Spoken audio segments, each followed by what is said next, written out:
watched, most trusted name in cable news, Fox News Channel. Critical Story segment tonight. There's no question some gay activists are angry about opposition to gay marriage, and one of those activists, Michael Rogers, has begun an outing campaign on his website. He joins us now from Washington. As I told you in the pre-interview, Mr. Rogers, I don't really want you to mention anybody's name on the factor, and if you do, we'll bleep it out, because it's not fair, and we're uneasy with this kind of exposition. But what are you trying to accomplish? Are you trying to intimidate people to vote for gay marriage? Absolutely not. And we are also as uncomfortable as you are, Mr. O'Reilly. But we feel that it's necessary to let people know in the government who are gay and lesbian people working against the gay and lesbian community. Why? Why would that be an issue in the sense that you can let them know which politicians are, but why would you? It would be like... these people have high positions in the government. They have taken on very public positions such as chiefs of staff or executive directors of organizations charged with electing pro-FMA senators to the Congress. And the most important part of it is that these people actually are out already. They live completely out gay lives. In fact, in most cases, the staffers have told the members that they work for.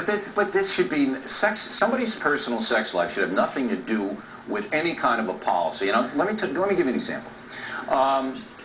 We reported on a judge in Boston, okay, who dissented from the but you outed her on your show. We didn't, because nowhere in LexisNexis does it talk about her sexual orientation. But interestingly enough, our guests were the ones that mentioned the fact that this was... But these gentlemen appear as cover boys in local gay magazines. They go to gay and lesbian organizations. I'm not disputing the fact that they may be gay. But let me just make my point, then you can rebut. I'm not disputing the fact that they might be gay and that they might have the gay lifestyle.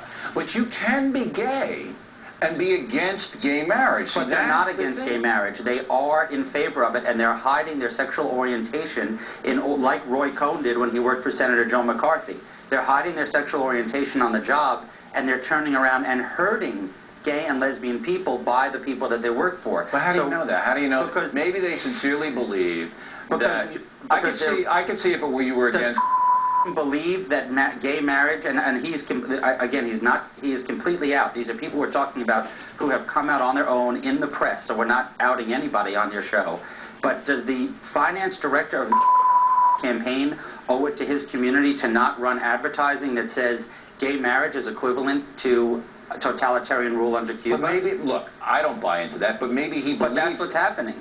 But look, here's and if they'll live an out gay life, we have the right to tell people that here's people in your community. I don't think you have the right to do it. I think it's a sleazy tactic. But if you challenge somebody's take on gay marriage, do it on a political, ethical level rather than a personal level. What community is expected to harbor its enemies from within when a president is squarely aiming a constitutional amendment at it during an election campaign?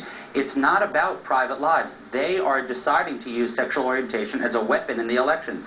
It has died in the Senate, yet the House wants to keep it alive, both parties. Because there are people, sincere Americans, who wish you no ill, all right, who don't believe that gay marriage is good for the United States. And some of those people are homosexual. But the people in Massachusetts want to move forward, and as long as that's not true. It's a 50-50 split there. But so let them decide. Absolutely, I'm with you. Let them decide. What we're saying is, simply put, if you're going to be gay and lesbian and go to work every day for the biggest homophobes in the United States Congress, we're going to expose that. That's wrong. You know, let me give you another analogy. You did it yourself last week to a judge. I didn't do anything. Our guests, we have done many reports, and the guests that came on put it into the perspective that we didn't do anything. In fact, we have a call in to the judge. You can come on anytime, say anything she wants. If we got it wrong, we're absolutely willing to have it. It wasn't about any of these. I'll say the same to the executive director of these organizations who are working against their own community. No, but your tact is to make it a personal, and we say keep it political.